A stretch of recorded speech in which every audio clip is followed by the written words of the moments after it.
பேஷனேட்டோட வேலை பார்க்குறவங்க தான் நமக்கு ப்ராஃபிட்டை கொண்டு வர முடியும். அதனால தான் அந்த பொண்ணை மட்டும் எக்காரணத்தை கொண்டு நான் மிஸ் பண்ணவே மாட்டேன்.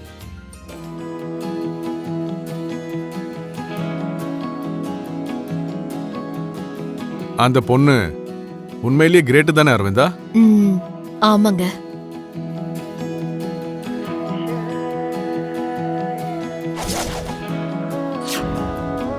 வெறும் சேலரிக்காக வேலை பார்க்கறவங்க அவ்வளவு டெடிகேட்டிவா இருக்க மாட்டாங்க. கம்பெனி முன்னேறணும்னு நினைக்கிறவங்க தன்னுடைய ஆர்வத்தினாலையும் தான் இந்த மாதிரி கம்பெனியை முன்னேற்றத்துக்கு ஹெல்ப் பண்ணுவாங்க. அதனாலதான் கம்பெனியும் growth ஆயிருக்கு.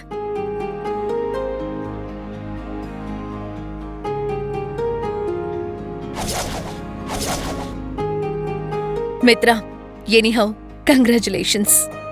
இந்த தடவை நான் ஆபீஸ்க்கு வரும்போது அந்த பொண்ணையும் சந்திக்கிறேன். கண்டிப்பா மாம்.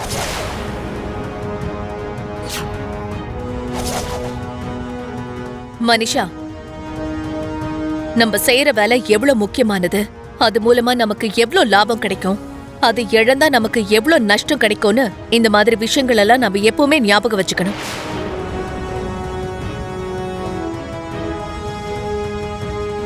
அதுக்கு ஏத்த மாதிரி தான் நம்ம ஒவ்வொரு அடியையும் எடுத்து வைக்கணும். உனக்கு இவ்ளோ கேர்லெஸ்னஸ் இருக்க கூடாதுன்னு நான் நினைக்கிறேன். சாரி ஆண்டி, அந்த ஃபைல் எப்படி மிஸ் ஆச்சு, எங்க போச்சுன்னு எனக்கும் எதுவும் புரிய மாட்டேங்குது. நல்ல வேலை அந்த பாக்யலட்சுமியால நமக்கு அந்த ப்ராஜெக்ட் கைக்கு வந்தது நல்லதா போச்சு.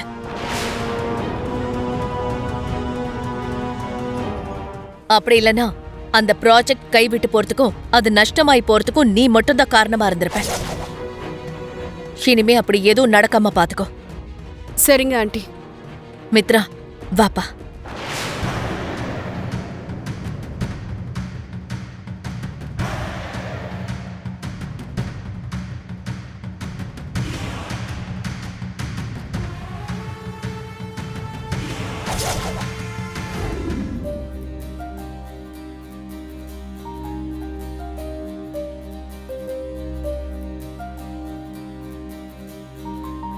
அம்மா லக்ஷ்மி,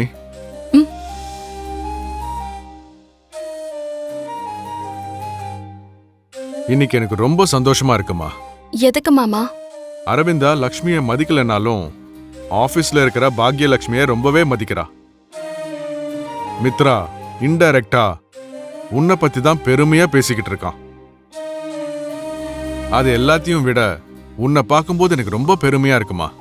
ஏன் சொல்றேன்னா, ஒரு பக்கம் என் பிள்ளையோட உயிரை ரொம்ப பத்திரமா பாத்துக்கிற, இன்னொரு பக்கம் அவன் ஆபீஸ்லயும் அவனுக்கு எல்லா விஷயத்திலயும் துணையா இருந்துகிட்டு இருக்க. இப்போ நம்ம மொத்த குடும்பமே சந்தோஷப்படுற அளவுக்கு புது பிரான்ச்சுக்கு ப்ராஜெக்ட் கிடைக்கிற மாதிரி பண்ணிருக்க. ஒவ்வொரு அடியிலையும் இந்த குடும்பத்துக்காக நீ ஏதாவது ஒண்ணு பண்ணிக்கிட்டு தாமா இருக்க. ஊசி மாதிரி உன்னை குத்தி குத்தி பேசினாலும் அத்தனையும் நீ பொறுத்துக்கிற. சூழ்நிலைகள் உன்னை திக்குமுக்கு ஆட வச்சாலும் நீ அதுல இருந்தும் வெளியே வந்துடுற. ஏதோ ஒரு ரூபத்துல இந்த குடும்ப கௌரவத்தை நீ காப்பாத்திக்கிட்டு தான் வர. என்ன செஞ்சு இந்த நன்றி கடன்லாம் நான் தீர்க்க போறேன்னு தெரியலம்மா. எந்த ஒரு குடும்பமா இருந்தாலும் உன்ன மாதிரி ஒரு மருமக வரணும் தான் ஆசைப்படுவாங்க. என்னாச்சுமா அப்படி சிரிக்கிற?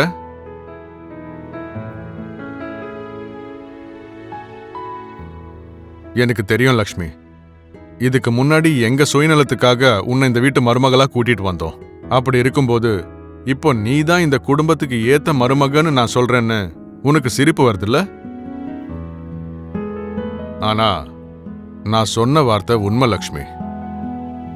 மித்ராவோட மனைவிங்கிற இடத்துல உன்னை தவிர வேற யாருமே இருக்கக்கூடாது. இந்த வீட்டு மருமகங்கிற இடத்துல உன்னை தவிர வேற யாருக்கும் இருக்கிற உரிமையும் இல்ல. இன்னைக்கு குடும்பத்துல எல்லாரும் பாக்கியலட்சுமியை பாராட்டுறாங்கன்னு நான் சந்தோஷப்பட மாட்டேன். நான் தான் மருமகளா இருக்கணும்னு நீங்க ஆசைப்படுறதுனால நான் உருகியும் போயிட மாட்டேன். ஏன் சொல்றேன்னா, எனக்கு ஏற்பட்ட வலி வேதனைக்கெல்லாம் முன்னாடி என்னை எவ்வளவு பாராட்டினாலும் அதெல்லாம் எதுவுமே இல்ல. தண்ணி குடிக்கிறதுலயும் நகத்தை கடிக்கிறதுலயும் நீர்க்குமிழி மாதிரி இருக்கிற வாழ்க்கை ஒண்ணும் இல்லாம போயிடுன்ற மாதிரி ஒண்ணு சோறு திங்குற இல்லனா நகத்தை கடிச்சுக்கிட்டு இருக்க. உன்னோட வாழ்க்கையில பாதி நேரம் ஏதாவது திங்கறதுலயே சரியா போகுதுடி. கொஞ்சம் நிறுத்துறியா? உன்னோட வீணா போன பழமொழி தேவையில்ல. இப்ப நான் அப்படி என்ன சொல்லிட்டேன்? ஏதோ வாழை மிதிச்ச நாய் மாதிரி இப்படி கத்துற. உனக்கு என்ன ஆச்சு? நான் விவேக்க பார்த்தேன். பாத்து என்னடி பண்ண? என் காதல் புத்தகத்தை எடுத்து அதுல இருந்து 4 காதல் கவிதைய சொன்னேன். என்ன கல்யாணம் பண்ணிக்கோன்னு கெஞ்சி கேட்டேன். உன் காதலும் வேண்டாம், உன் காதல் புத்தகமும் வேண்டான்னு என் கண்ணத்திலே ஓங்கி அரைஞ்சிட்டு சீ போடின்னு போயிட்டான். என்னது? உன் காதல வேணான்னு சொன்னதோட இல்லாம உன் கண்ணத்துலயும் அடிச்சிட்டானா? ஆமாமா, பாரு எப்படி வீங்கி இருக்குன்னு. நான் உனக்கு அப்பவே சொன்னேன், எதை பண்ணாலும் பெர்ஃபெக்ட்டா பண்ணணும், ஸ்வீட்டா பண்ணணும், இப்படி கண்ணத்துல அற வாங்குற அளவுக்கு போக கூடாதுன்னு சொன்னேன். ஆனா நீ என்ன பண்ண? கண்ணம் வீங்குற அளவுக்கு இப்படி அடி வாங்கிட்டு வந்திருக்க. அம்மா, நான் ஏற்கனவே காதல்ல தோத்து போயிட்டேன்னு என் பொயட்ரி கேட்டும் அவன் கரையிலேன்னு நான் இங்க அழுதுட்டு இருக்கேன். நடுவுல நீ என்னம்மா இப்படி எல்லாம் பேசுற? பின்ன என்னடி? பின்ன வேற என்ன சொல்ற? எதை பண்றதா இருந்தாலும் பக்காவா பண்ணணும், லூசுத்தனமா பண்ணக்கூடாது. நடந்தது ஏதோ நடந்துருச்சு, இப்ப என்ன பண்றதுன்னு அத பத்தி யோசி. இனி யோசிக்கிறதுக்கு என்னடி இருக்கு? நான் இதுக்கு முன்னாடி சொன்ன மாதிரி அந்த தேவயானிய தான் நம்ம வழிக்கு கொண்டு வந்தாகணும். இவ்ளோ நடந்ததுக்கு அப்புறம் திரும்ப அந்த விவேக் அவங்க அம்மா சொல்றத கேட்டு என் கழுத்துல தாலி கட்டுவான்னு நம்புறியா? அந்த விவேக் உன் கழுத்துல தாலி கட்டலன்னா உன் கையால அவன் கழுத்துல தாலி கட்ட வச்சிடுவேன். உன் அம்மாவை பத்தி உனக்கு இன்னும் முழுசா தெரியாதுடி. பேபி, நீ ஒன்னும் கவலைப்படாத. விவேக்கும் உனக்கும் கல்யாணம் பண்ற பொறுப்பு என்னோடது. ஷாலினிக்கு கல்யாணமா சித்தி? கல்யாணமா? என்ன கல்யாணம்? அதான் இப்பதானே சொல்லிட்டு இருந்தீங்க ஷாலினிக்கு கல்யாணம் பண்ணி வைக்கிறதா. அதுவா? இவளுக்கு சமையல் தெரியாதுல்ல ஜானு. கல்யாணத்துக்கு முன்னாடி இதெல்லாம் கத்துக்கலனா உன்னை ஒரு வழி பண்ணிடுவேன்னு ரொம்ப சீரியஸா வார்னிங் பண்ணிட்டு இருந்த, அவ்வளவுதான். ஆமா, நீ எதுக்கு வந்த? சமைக்கணும்ல சித்தி, இன்னைக்கு என்ன சமைக்கலான்னு கேக்குறதுக்காக தான் வந்தேன். வயித்துக்குள்ள போய் உடம்புக்கு பலத்தை கொடுக்க எதை சாப்பிட்டா என்ன ஜானு? உனக்கு என்ன தோணுதோ நீ அதையே செய்மா. சரிங்க சித்தி.